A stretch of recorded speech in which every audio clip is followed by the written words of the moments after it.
The Obama administration, frankly, I don't think has any interest in bailing out Puerto Rico because its main focus has been social agenda and a lot of rhetoric and politics, and that haven't really worked out. Puerto Rico's taking the right stance by trying to figure out how to get themselves out of this problem, and relying on smart Americans that are willing to invest money in a good opportunity right now. We're behind the stock exchange in New York City because you define success. You're the vice president for Forbes Latin America. Yes. So what is all this booming of Latin America with successful media entrepreneurs?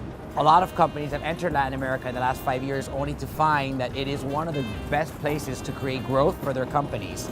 We go to your market to become part of your market. We don't go to your market to take over your market. I think Latin America has been somewhat abandoned And why these stories haven't been covering headlines? It's allowed actually for socialist parties to come into Latin America and create environments that are unbearable to live in.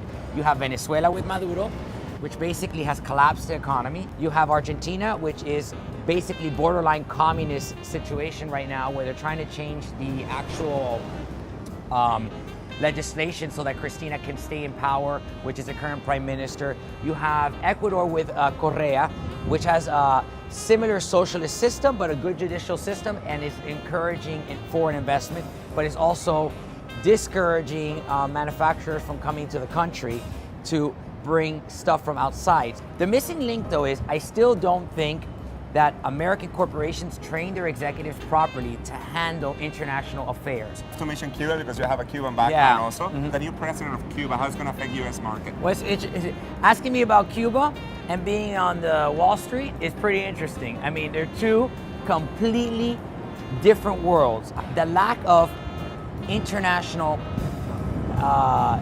knowledge and penetration of information has kept them in the dark, but that's changing.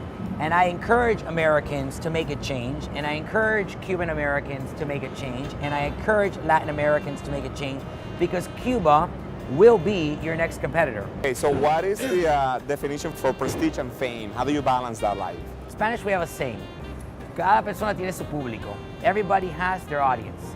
And that's, I think everyone's famous in their own way. Thank you, Carlos. Experience. Thank you very much. I appreciate it. Obviously, a man who represents success and symbolizes that.